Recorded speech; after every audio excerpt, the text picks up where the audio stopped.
Presiden Jokowi membenarkan pesan yang disampaikan Luhut kepada Prabowo yang mengingatkan agar tidak membawa orang toksik ke pemerintahannya. Lantas, apakah Jokowi dan Luhut punya persepsi dan kriteria yang sama soal orang yang dianggap toksik dan berpotensi masuk ke kabinet Prabowo Gibran? Kita bahas bersama Direktur Eksekutif Indobarometer Muhammad Kodari dan Direktur Eksekutif Carta Politika Yunarto Wijaya. Selamat petang, Mas Toto, Bang Kodari. Selamat petang, petang. Mas Ibrahim. Baik, Mas Toto, kalau Anda ini Ya. bisa dibaca, persepsinya sama nggak sih yang disampaikan oleh Luhut dan juga Jokowi? Ini yang disasar siapa menurut Anda, Mas Toto? Ya, sebetulnya kalau kita lihat secara normatif tidak ada yang aneh ya, bahwa kalau bicara toksik ya pasti sebagai indikator ya jangan sampai ada orang toksik dimasukkan menjadi bagian dari kabinet. Tapi kalau memang mau diterka secara empiris kan memang jadi menarik. Orang banyak yang menerka misalnya apakah ini ditujukan misalnya kepada pihak-pihak yang pada saat Pilpres bertarung, lalu kemudian kemungkinan akan diajak seperti PKB dengan Nasdem, apakah itu bisa diartikan toksik atau tidak. Lalu kemudian bisa juga ada yang mengartikan bahwa ini kok seperti ada bentuk cawe-cawe, karena Pak Luhut kita tahu adalah senior dan mantan komandan. Iya, Mas Toto? Oh, kenapa seakan-akan Oke. kemudian, halo? Iya, tadi sempat Bisa terputus. terdengar? Silakan lanjutkan. Iya, ada juga yang menganggap tadi seperti Rangkudi bahwa ini kok seperti kayak cawe-cawe dengan keberadaan memang Pak Prabowo adalah mantan bawahannya Pak Luhut dalam konteks menjadi tentara. Kalau saya melihat begini, kita kembalikan saja di atas kertas akan menjadi toksik pertama ketika tadi Bung Habib sudah mengatakan menteri yang diajak tidak sevisi. Nah, dalam konteks ini bisa saja kita kemudian kritisi, misalnya ada partai baru masuk dalam koalisi yang notabene dulu bertanding pada saat Pilpres. Logikanya kan pada saat bertanding itu kan berbeda sudut pandang, berbeda visi misi juga mengenai Indonesia ke depan. Itu yang saya pikir harus ada pendidikan politiknya. Katakanlah ada partai yang dulu bertarung dan kemudian masuk ke dalam pemerintahan Prabowo Gibran, pastikan dulu bagaimana pola pikir mereka, sudut pandang mereka. Misal, dulu mereka tidak setuju mengenai makan gratis. Mereka tidak setuju terhadap tax ratio menjadi 23% dalam 5 tahun. Itu apakah kemudian sudah ada satu kesamaan pandang?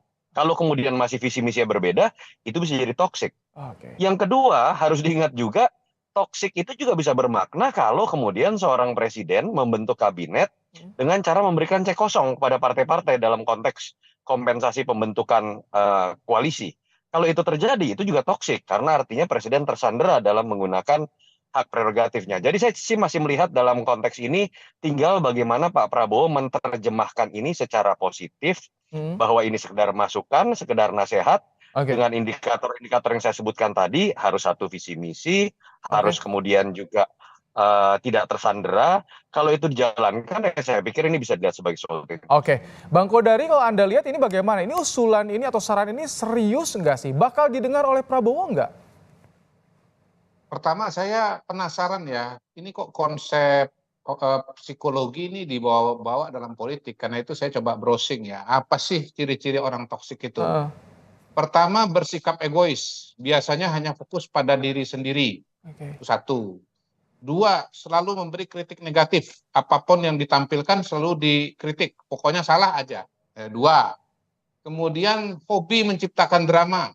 Maksudnya suka menciptakan konflik kepada orang-orang yang bersama dengan dia. Lalu kemudian suka mengontrol, ya. Pokoknya dia yang punya kendali dan punya kekuasaan, ya. Kemudian membuat stres. Karena saat berinteraksi ya tadi negatif, kemudian membawa pengaruh buruk. Itu. Nah, jadi Oke. kriteria itu silahkan diterapkan, dipakai untuk membaca kira-kira siapa yang potensial masuk kabinet, lalu kemudian ciri-cirinya memenuhi yang 5 saya sampaikan tadi. Mm.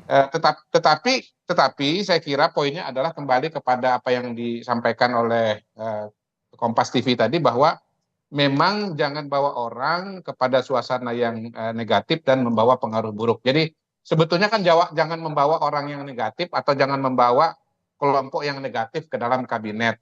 Tetapi supaya menarik mungkin Pak Luhut menggunakan istilah toksik. Jadi toksik itu kalau bahasa sehari-harinya barangkali negatif. Jadi Membawa, belum ada gambaran kalau bagi Anda siapa yang disasar ini, Bang Kodari?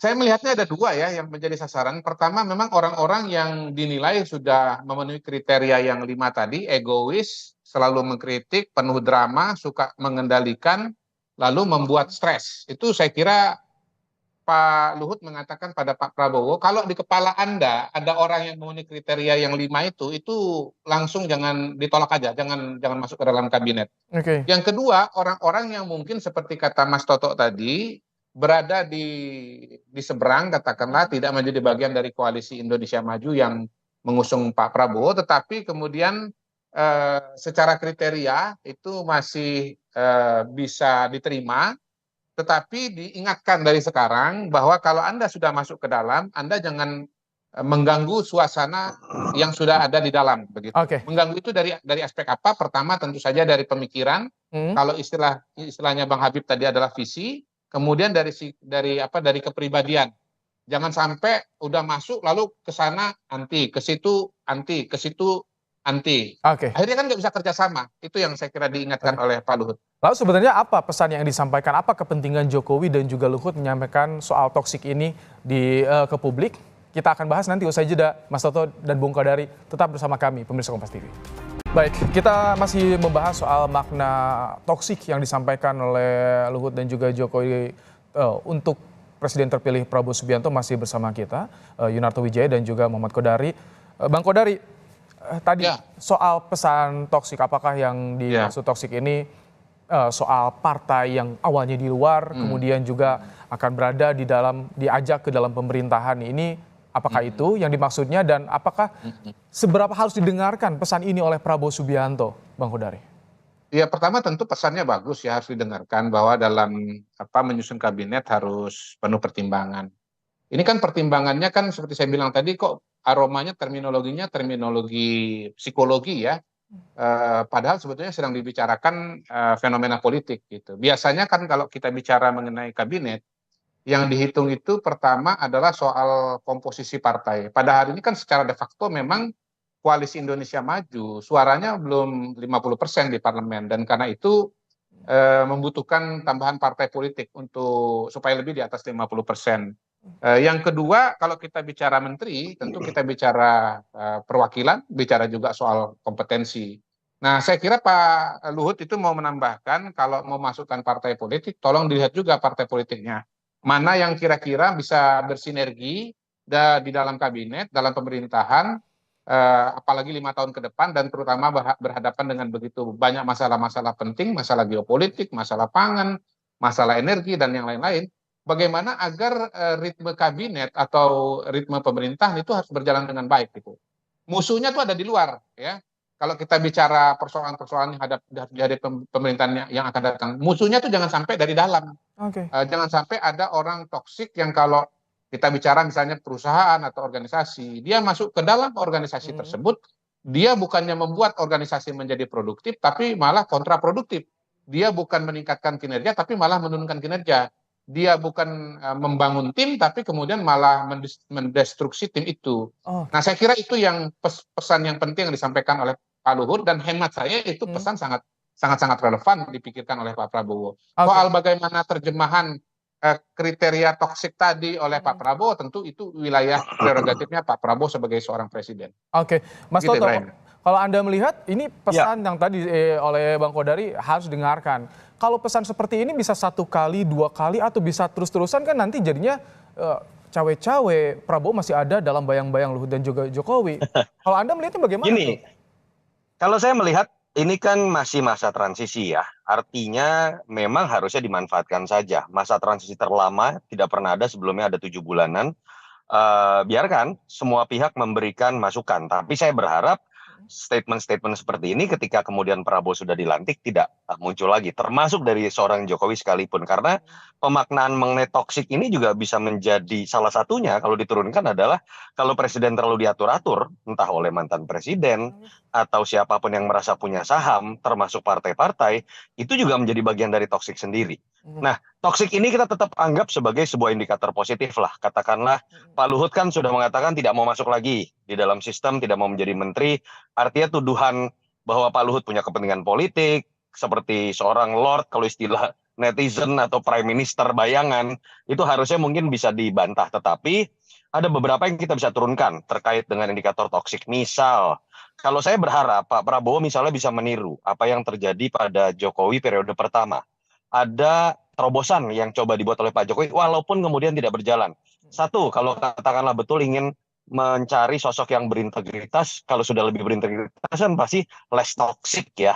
Misal Pak Jokowi dulu pernah menggunakan gaya melempar terlebih dahulu CV-CV itu ke KPK. Tidak harus seperti itu, tapi ada value yang sama yang bisa dilakukan. Yang kedua, dalam konteks menetralisir kritik terkait dengan politik dagang sapi, bahwa seringkali Menteri Parpol bermasalah, seperti fakta empiris, 6 parpol yang bermasalah secara hukum pada zaman Pak Jokowi semua orang parpol, belum lagi dualitas loyalitas kepada presiden dan kepada ketua umum. Pak Jokowi dulu pernah menggunakan aturan walaupun tidak tertulis, bahwa kalau sudah terpilih jadi menteri, harusnya tidak lagi menjadi pengurus parpol. Walaupun saya tahu itu tidak mudah dilakukan, karena ada beberapa ketum parpol yang sepertinya akan menjadi menteri.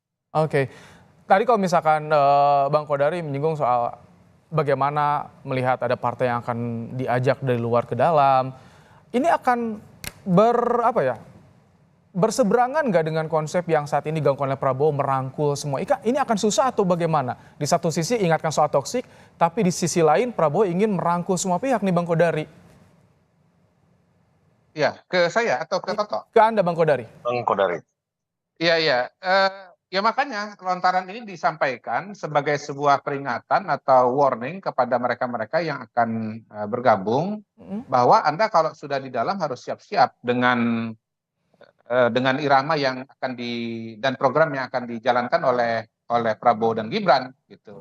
Saya ingat beberapa hari yang lalu misalnya Caimin masih mengatakan begini, ya nanti saya akan berdebat soal soal IKN atau soal apa gitu, saya lupa persisnya. Jadi ada lontaran begitu di ranah publik oleh Caimin, padahal dari gestur-gestur politik yang sudah dibuat sejauh ini kan PKB ini kan kemungkinan besar akan masuk ke dalam kabinetnya Pak Prabowo. Dari pertemuan-pertemuan yang sudah terjadi, sambutan-sambutan yang sudah ada, ini kan gesturnya Caimin akan masuk ke dalam pemerintahan. Tetapi kok masih keluar pernyataan kami akan mendebat segala macam di dalam. Nah, saya kira itu yang dimaksudkan oleh Pak Luhut sebagai orang toksik ya, atau fenomena toksik ya, bahwa Anda kalau sudah ke dalam ya Anda harus ikut programnya presiden dan karena itu Anda jangan ngajak debat presiden di Oke. Kalau tadi gitu loh. Bang Kodari, kalau tadi yang soal disinggung Mas Toto, jika diatur-atur terus presiden itu juga bisa jadi toksik. Kalau Anda melihatnya itu bagaimana? Diatur oleh siapa? Iya, tadi kalau misalnya ada pesan dari Luhut, dari Jokowi. Oh iya, kan begini, kalau mengenai pesan-pesan dari Pak Luhut, kita nggak tahu ya Pak Luhut nanti kalau misalnya sudah masuk ke dalam kabinet, dia akan ngomong atau tidak ya. Sejauh ini kan kalau bicara pemerintahan Pak Jokowi kan Pak Luhut kan seingat saya tidak pernah konfrontasi dengan Pak Jokowi. Kalau beliau tidak masuk ke dalam kabinet tentu menjadi orang bebas. Posisinya akan sama seperti Yunarto, posisi seperti saya, seperti Mas Ganjar, boleh menyampaikan pendapat dan kritikan serta saran dan masukannya. Nah, kalau Pak Jokowi, saya melihatnya itulah wadahnya nanti di Presidential Club itu.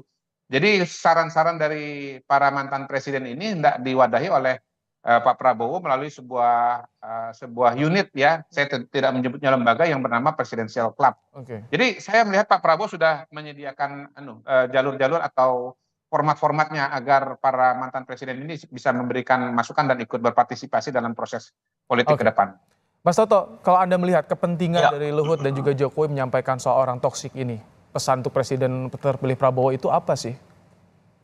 Ya, faktanya bahwa saya pikir kita bisa tahulah saham Pak Jokowi sangat besar dalam kemenangan Pak Prabowo. Saham Pak Luhut juga sepertinya juga tidak sebesar Pak Jokowi, tapi sepertinya juga cukup besar. Dan kita hanya berharap ya pertama dari kebesaran hati seorang Luhut dan Pak Jokowi ketika ingin bicara memastikan keberlanjutan, tempatkan pada posisi sebagaimana mestinya, tanpa harus memposisikan dirinya melampaui kewenangan seorang presiden terpilih. Dan Pak Prabowo pun kita juga berharap ada sebuah keberanian, bahkan ketegasan yang lebih dibanding seorang Jokowi, dan selalu menjadi kritik terhadap presiden-presiden terpilih di Indonesia yang memang lahir dari sistem presidensial yang ambiguitasnya sangat tinggi ya menurut saya karena multi partai, sehingga bisa menunjukkan bahwa kabinet nanti itu betul-betul tidak kabinet yang tersandera parpol, kabinet yang memang secara chemistry punya kesamaan visi misi dengan presiden, bukan dengan pihak lain. Dan saya berharap istilah toksik itu memang diartikan dalam indikator positif seperti itu, bukan dalam konteks cawe-cawe. Oke, Bang Kodari, kalau Anda melihat apa Ya, kepentingan politik dari Jokowi dan juga Luhut? Kalau misalkan tidak didengarkan oleh Prabowo ini bagaimana? Apakah mereka akan marah atau bagaimana, Bang Kodari? iya, iya, iya.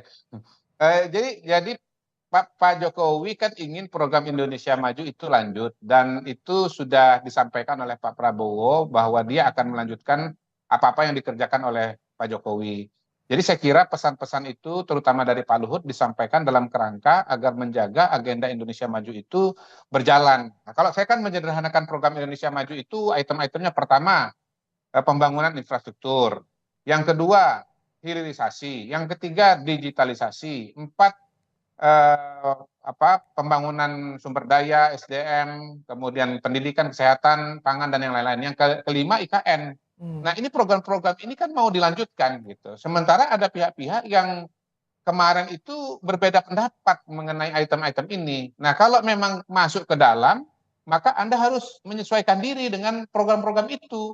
Jangan kemudian Anda meneruskan pemikiran-pemikiran yang Anda ketika masih dalam era Pilpres gitu loh. Itulah konsekuensi atau harga yang harus dibayar untuk bisa menjadi bagian dari tim Indonesia Maju.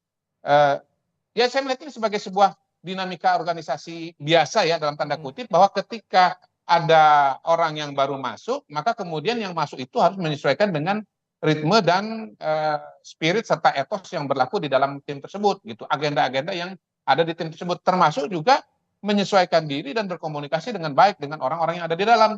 Jangan sampai udah di dalam malah kemudian nggak mau komunikasi sama A, nggak mau ketemu sama si B, nggak mau komunikasi dengan si C dan seterusnya. Kan bagaimana bisa jalan timnya kalau begitu? Oke, Mas Toto. Nah, kalau Ya, bicara soal yang dari luar mulai merapat ke dalam, kemarin kan ada di koalisi perubahan, ada ancer-ancer nih merapat ke pemerintahan Prabowo Gibran. ya. Ini bagaimana Anda melihatnya? Bakal susah tidak menyesuaikannya atau menyamakan visi ikut pada arus yang ada di pemerintahan Prabowo Gibran, Mas Toto? Ini yang saya dorong teman-teman media ketika misalnya melihat momen seperti masuknya partai yang dulu berseteru di Pilpres kemudian masuk dalam koalisi misalnya pemerintahan terpilih Prabowo Gibran. Kadang-kadang teman-teman media ini nanya langsung, kira-kira minta porsi menteri apa Pak? Dapat jatah kursi berapa Pak? Harusnya yang ditanyakan paling mendasar adalah oleh teman-teman, bagaimana kesepakatan mengenai kesamaan visi misi Pak? Bagaimana pandangan Nasdem dan PKB sekarang misalnya tentang IKN? Iya. Bagaimana pandangan dari Nasdem dan PKB mengenai makan gratis yang dulu tidak disetujui? Bagaimana pandangan mengenai target ambisius yang dikritik 23% tax ratio dalam 5 tahun?